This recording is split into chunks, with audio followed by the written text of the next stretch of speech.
ఇదే RTV app వార్తల్ని క్షణాల్లో చదివే అవకాశం ఉంటుంది. ఒక న్యూస్ పేపర్, ఒక టెలివిజన్ ఛానల్ మీ చేతుల్లో ఎప్పుడూ ఉంటాయి. రైతు కన్నీరు రాలకముందే దాన్ని ప్రొక్యూర్ చేసి రైస్ మిల్లకు చేరవేయడం జరిగింది. అయినా అందాల పోటీల మీద ఉన్న శ్రద్ధ, హెలికాప్టర్లలో మోజులు తీసుకున్న శ్రద్ధ, ఢిల్లీకి వెళ్ళి ఫైరవులు చేసుకునే శ్రద్ధ, ముఖ్యమంత్రికి ముఖ్యమైన నాయకులంతా ఢిల్లీలో ఉన్నారు. తెలంగాణ రైతాంగం అంతా రోడ్ల మీద ఉంది. అధికారులంతా అందాల భావన దగ్గర ఉన్నారు. ఇది ఎక్కడి న్యాయం? ఇది ఎక్కడి పాలన? చేతగాని ప్రభుత్వం, రైతు ప్రభుత్వం అని రైతులను మోసం చేసి అన్ని రకాలుగా రైతు రుణమాఫీ కావచ్చు, రైతు బంధు కావచ్చు, ఇంకా రకరకాల మోసాలు, అన్ని మోసాలతో గద్దెనెక్కిన ప్రభుత్వం సుమారు సంవత్సరంన్నర నుంచి పరిపాలనలో మెలకువలు నేర్చుకోకుండా ఫైరవులు, అవినీతి మీద ఈరోజు కూడా ప్రధాన నాయకులు, సీనియర్ నాయకులు ఏ దాంట్లో డబ్బులు వస్తాయి, 4th సీట్లో డబ్బులు వస్తాయా, 5th సీట్లో డబ్బులు వస్తాయా, రాష్ట్రాన్ని ఎట్లా దోచుకుందాము, ఎటువంటి అభివృద్ధి లేకుండా ఒక ముఖ్యంగా ఇంకా సిగ్గుపడే విషయం ఏంటంటే ప్రభుత్వ ముసుగులో వ్యభిచారం. ఈరోజు మీరు పేపర్లలో చూసిండొచ్చు, ఇంగ్లాండ్కి చెందిన ఇంగ్లాండ్ మమ్మల్ని స్పాన్సర్స్తోని పడుకోమంటున్నారు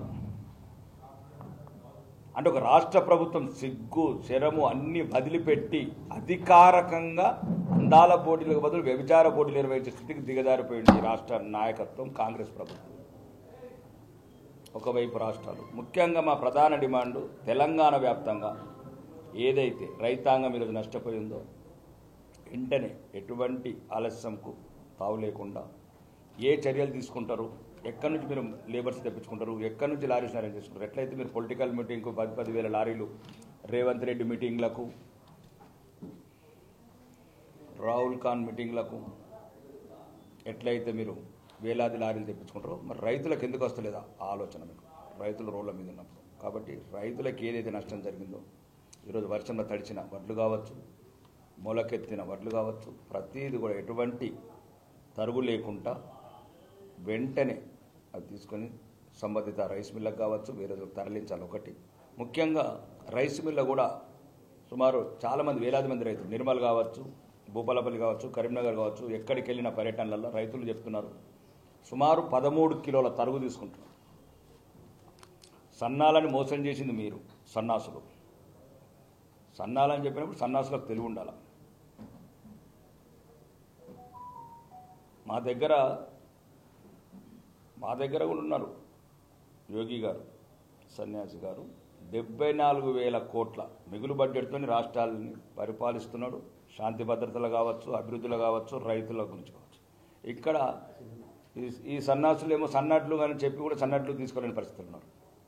కాబట్టి రాష్ట్ర ప్రభుత్వం కావచ్చు, కాంగ్రెస్ నాయకులు కావచ్చు, ముఖ్యంగా ఈ ప్రాంతంలో ఉన్న సీనియర్ నాయకులు కావచ్చు, దయచేసి మీ పదవుల గురించి ఫైరవులు వదిలిపెట్టండి. వచ్చినప్పుడు వస్తాయి, పదవులు పోతాయి.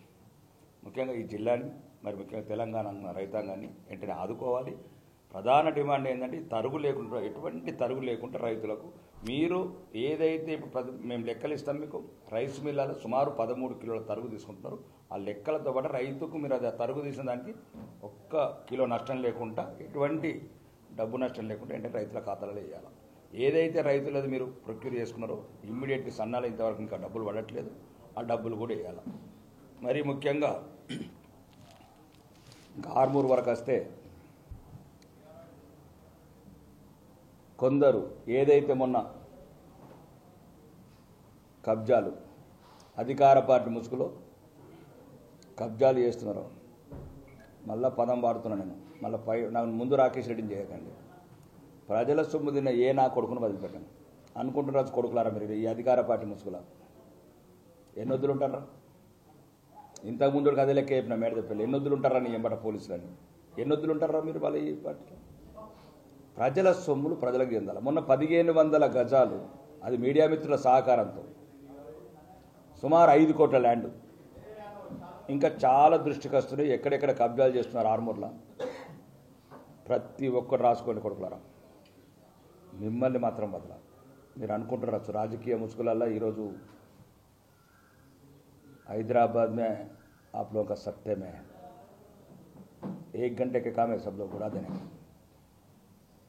మీరు మళ్ళీ ఒక్కొక్కరు చెలరేగుతున్నాడు ఆర్మూర్లో ఎవరిని కూడా వదల అందరినీ ఆరెంజ్ బుక్లో నోట్ చేసుకుంటున్నాను ఎన్ని రోజులు తింటారా ఇట్లా ప్రజల సొమ్ములు ఎన్ని రోజులు తింటారు దమ్ముంటే ప్రజలకు మంచి చేయాలి రాజకీయం అంటే ఏదైనా అధికార పార్టీ ఉంటే మంచి చేయండి ఇదేంటి ల్యాండ్లు కబ్జా చేసుడు రకరకాల అదేమంటారు ఈ మధ్యన ఏదో ఎల్ఆర్ఎస్ ముసుగుల ఇంకా అధికారులకు కూడా చెప్తున్నా మీ సంగతి తర్వాత ఉన్నది ఎవరిని కూడా వదిలేదు అందరు నోట్ చేసుకుంటున్నా ఆడు గ్రూప్ 1 కావచ్చు గ్రూప్ 2 కావచ్చు నిన్న కూడా ఇచ్చిన ఐఏఎస్లో కూడా వార్నింగ్ ఇచ్చిన నిన్న ఇక్కడ కూడా స్థానికంగా అధికారులకు చెప్తున్నా ఎవరైతే ఏదన్నా తప్పుడు పనులు చీకటి పనులు ప్రజలకు నష్టం కలిగించే పనులు చేసినారనుకో ప్రతి ఒక్కరికి శ్రీకృష్ణ జన్మస్థానం పంపిస్తాం అధికారులు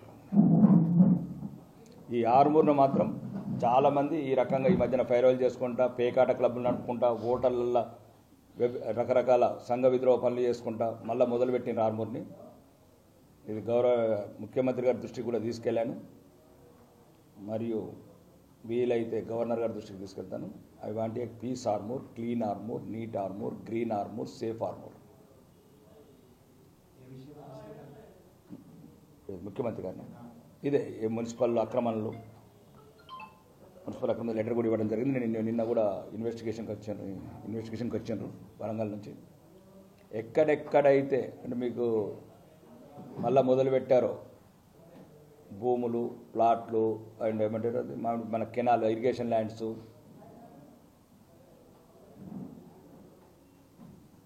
ఇవన్నీ ఒకవేళ మిగతా వాళ్ళకు కూడా చెప్తున్నా మీరు కూడా ఎవరన్నా ఫైర్వెల్ చేసి డబ్బులు ఇచ్చిన ఆ నా కొడుకు ఈ నా కొడుకు చీకట్ల డబ్బులు ఇస్తున్నారు అనుకో ఎప్పటికి మీ కావాలి రాకేష్ రెడ్డి ఉన్నది ఇవాళ ఏదైనా చేసుకుంటున్నారు అధికారులతో చీకట్లలో అధికారంగా వచ్చినాక అరగంట లోపల క్లీన్ చేస్తుందంతా ఎట్లయితే ఆర్మూర్ని రౌడీజన్ లేకుండా చేసినా ఎట్లయితే కబ్జాలు లేకుండా చేసినా కమిషన్లు లేకుండా చేసినా ఏం చేసి చీకట్లో వేయాల్సిందే కొడుకు అధికారులకు మరి ముఖ్యంగా ప్రతి ఒక్కళ్ళ లెక్క రాస్తున్నాం ఇక్కడ మీరు అనుకుంటున్నారు ఎమ్మెల్యే గారు ఈరోజు రాష్ట్ర స్థాయి నాయకుడు అయిండు ఆర్మూర్ను కొద్దిగా పట్టించుకుంటాడేమో ప్రతి నిమిషము మీరు ఎక్కడెక్కడ లంచాలు తీసుకుంటున్నారు అవన్నీ రికార్డ్ అవుతున్నాయి ఏసీబీ డైరెక్టర్ గారు కూడా ఇప్పుడు జరిగింది ఆర్మూర్ మీద ప్రత్యేక దృష్టి పెట్టమని కొందరు ఎక్కువ చదువుకున్నాడు తెలివి ఎక్కనట్టు కొంతమంది అధికారులకు ఈడ కాకుండా అత్తగారు ఇరుకాడు తీసుకున్నాడు కామారెడ్డిలో ఒక్కడు తీసుకున్నాడు నీకు చెప్తున్నా మంచి చదువుకున్న వాళ్ళు ఇప్పుడు ఉంటే వాళ్ళు దగ్గర పెట్టుకుని ఉండండి ఆర్మూర్లో ఎట్లయితే ఇంతకుముందున్న కొడంగల్ శాసనసభ్యుడు ఒకప్పుడు కామారెడ్డిలో ఓడిపోయిన రేవంత్ రెడ్డి అధికారుల వీపులు వల్గొడుతున్నాడు ఆ పదజాలం ఉపయోగించనివ్వకండి ఆర్మూర్లో అధికారులను బట్టలిప్పి రోడ్డు మీద తిప్పుతున్నాడు కొడంగల్ శాసనసభ్యుడు కామారెడ్డిలో ఓడిపోయిన హనుమడ రేవంత్ రెడ్డి ఆ భాషని మమ్మల్ని ఉపయోగించనివ్వండి అధికారులు ఏదైతే నియమాలు ఉన్నాయో ప్రభుత్వ రూల్స్ అండ్ రెగ్యులేషన్స్ ఉన్నాయో ఆ ప్రకారం ఉంది ఇప్పటికే 100 కోట్ల ల్యాండ్స్ కబ్జా అయినాయి ఉన్నాయి ఆర్మూర్లో సర్వే నెంబర్ 136 అక్కడెక్కడ ఆలి టవర్స్ దగ్గర ల్యాండ్ కావచ్చు ఇప్పుడు కొన్ని దృష్టికి వచ్చినాయి మళ్ళీ ఇవన్నీ ఇప్పుడు విజిట్ చేస్తున్నాం 9 సైట్లు 10% ల్యాండ్స్ ఇంకా అక్రమంగా పేకాటలు మళ్ళీ అక్కడక్కడ మొదలుపెట్టిండ్రు దయచేసి మీడియా మిత్రులకు కూడా చెప్తున్నాను ఈ సహకారం ఇంకా అవసరం పడుతుంది నాకు ఎట్లయితే నన్ను గెలిపించడానికి ఎట్లా అవసరం పడ్డారో మీరు అంటే ఈరోజు ఆర్మూరు ఇంత ప్రశాంతంగా ఉందంటే ప్రధాన కారణం మీడియానే ఎందుకంటే నాకు ఆ సహకారం అందించి నన్ను ఈరోజు ఇంత గుర్తింపు వచ్చే నాయకుడిగా ఎందుకంటే మీ కళలే నన్ను ఈరోజు పైడి రాకేష్ రెడ్డిగా ఫస్ట్ ప్రపంచానికి పరిచయం చేసినాయి మీరు పోసిన ఊపిరి మీరు పోసిన ధైర్యం మీరిచ్చిన సహకారం వలన ఈరోజు రాష్ట్ర వ్యాప్తంగా పైడి రాకేష్ రెడ్డి అంటే 2 రాష్ట్రాలలో గుర్తింపు వచ్చిందంటే ఆ ప్రధాన కారణం ఆర్మూరు చెందిన మీడియాకి చెప్తారు కాబట్టి దయచేసి మీరు మళ్ళీ ఈ చీకట్లో జరిగే కార్యక్రమాలు మీకు ఇబ్బంది ఉంటే నాకు చీకట్లోనే చెప్పండి మీకు ఇబ్బంది ఉంటే నాకు చీకట్లోనే చెప్పండి కానీ ఇంకా ఈ రాష్ట్రంలో ఏదైతే ఇప్పుడు అవినీతి అహంకారంతో పూర్తిగా తెలంగాణ ప్రజలను అప్పుల పాలు చేసి కాళేశ్వరం లాంటి ప్రాజెక్టులో వేలాది కోట్లు మళ్ళీ ఎన్నికేసుకుంటున్న ఈ కాంగ్రెస్ ప్రభుత్వం కూడా భారతీయ జనతా పార్టీ ప్రధానంగా డిమాండ్ చేస్తుంది, ఏదైతే కాళేశ్వరం ప్రాజెక్టు ఉందో ఇమీడియట్లీ సిబిఐకి ఎంక్వైరీ ఇవ్వమని. దాని మీద తేల్స్తాం. నిన్న కూడా మేడారం సందర్శించడం జరిగింది. దేనికి పనికిరాని ప్రాజెక్టు కట్టినట్టు నిన్న కూడా కోమటిరెడ్డి వెంకటరెడ్డి గారు అండ్ ఆయన చెప్పాడు కదా నిన్న ఏమంటారు ఇంజనీర్ సివిల్ ఇంజనీర్ నేను చెప్తున్నా దేనికి పనికిరాదని. దీన్ని సివిల్ ఇంజనీర్గా ముఖ్యంగా రాష్ట్రంలో జరిగిన ఏదైతే అక్రమాలు ఉన్నాయో రేవంత్ రెడ్డి నువ్వు కాంప్రమైజ్ కాకుండా మీ ఒకప్పటి పార్ట్నరు ఇప్పుడు చీకట్లో పార్ట్నర్ అయిన కల్వకుంట కవిత గారికి సహకారం అందించకుండా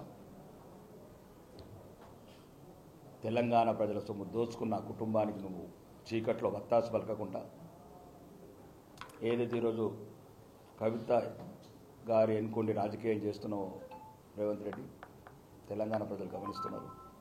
చీకట్లో ఏవైతే మీ ఒప్పందాలు ఉన్నాయో భారతీయ జనతా పార్టీ ఎండగడుతుంది.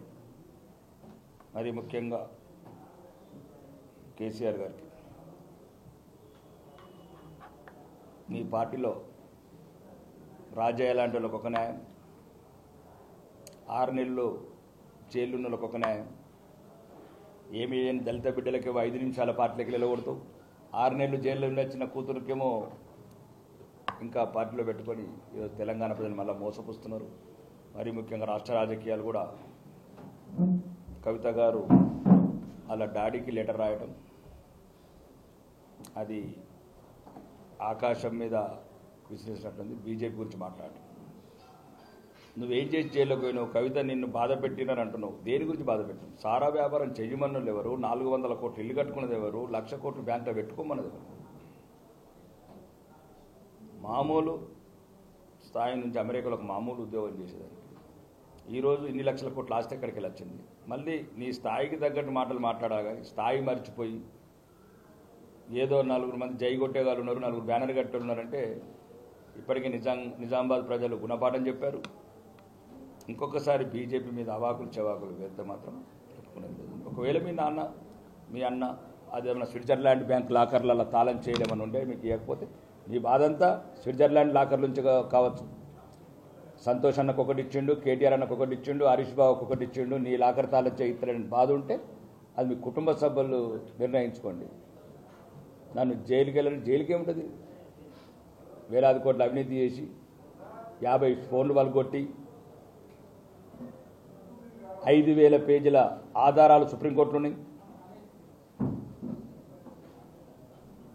ఎవరన్నారు మీడియాని అడుగుతున్నది, మమ్మల్ని చూడడానికి రాలేదు మా నాన్న అందు గురించి నాన్న మీద ఒప్పుకుంటే మీరు చూడాలంటే బెయిల్ మీద నువ్వు మళ్ళీ కూడా లోపలికి పోవచ్చు, మళ్ళీ వస్తాడు పాపం. మీ నాన్న ఏం చేస్తాడు? కేసీఆర్ గారు ఇప్పుడు కూడా పోవచ్చు.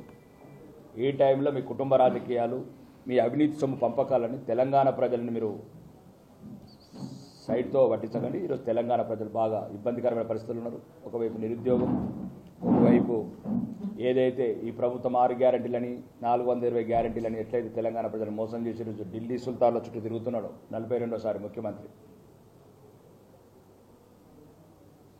మహాలక్ష్మి కావచ్చు, స్కూటీలు కావచ్చు, 4,000 రూపాయల పెన్షన్ కావచ్చు, లక్షలాది ఉద్యోగాలు కావచ్చు, ఇవన్నీ మోసం చేసి ఈరోజు డైవర్షన్ పాలిటిక్స్లోగా రోజుకొక రకంగా మాట్లాడే రాష్ట్ర ప్రభుత్వం ఇప్పటికైనా తెలంగాణ రాష్ట్రం మీద ఏదైతే 10 సంవత్సరాలు అహంకారం, అధికారం, అవినీతి, కుటుంబ పాలన, అవినీతి పాలనతో లక్షలాది కోట్లు తెలంగాణ ప్రజల మీద అప్పు మోపిన ఆ కల్వకుట్ల కుటుంబం చేసిన ఏవైతే ఉన్నాయో తప్పిదాలు, టెలిఫోన్ ట్యాపింగ్ కావచ్చు, మీరు కొండ సురేఖ గారు ఎన్నితంత కాదు సమంత ట్యాప్లు ఈరోజు తెలంగాణ ప్రజలకు చూపించండి ఏం చేశారు, ఎన్ని వేల కోట్లు కొట్టేశారు. దాంట్లో 19 మంది హైకోర్టు జడ్జిల మన రికార్డింగ్ విన్నారు. అది ఎందుకు చూపిస్తున్నారు తెలంగాణ ప్రజలకు? దాంట్లో ఎవరెవరైతే ఇన్వాల్వ్మెంట్ ఉందో, టెలిఫోన్ ట్యాపింగ్ కావచ్చు, కాళేశ్వరం ప్రాజెక్ట్ కావచ్చు, ఇవన్నిటి మీద వెంటనే తగిన చర్య తీసుకొని తెలంగాణ రాష్ట్ర ప్రజల ఏదైతే లక్షలాది కోట్ల అవినీతి జరిగిందో దాన్ని రికవరీ చేసి అంతనో తెలంగాణ ప్రజలకు రిలీఫ్ ఇవ్వమని కోరడం జరుగుతుంది. మరిన్ని వీడియోస్ కోసం ఛానల్ ని సబ్స్క్రైబ్ చేయండి. లేటెస్ట్ అప్డేట్స్ కోసం వాట్సాప్ ఛానల్ ని ఫాలో చేయండి. అండ్ లింక్ డిస్క్రిప్షన్ లో ఉంది.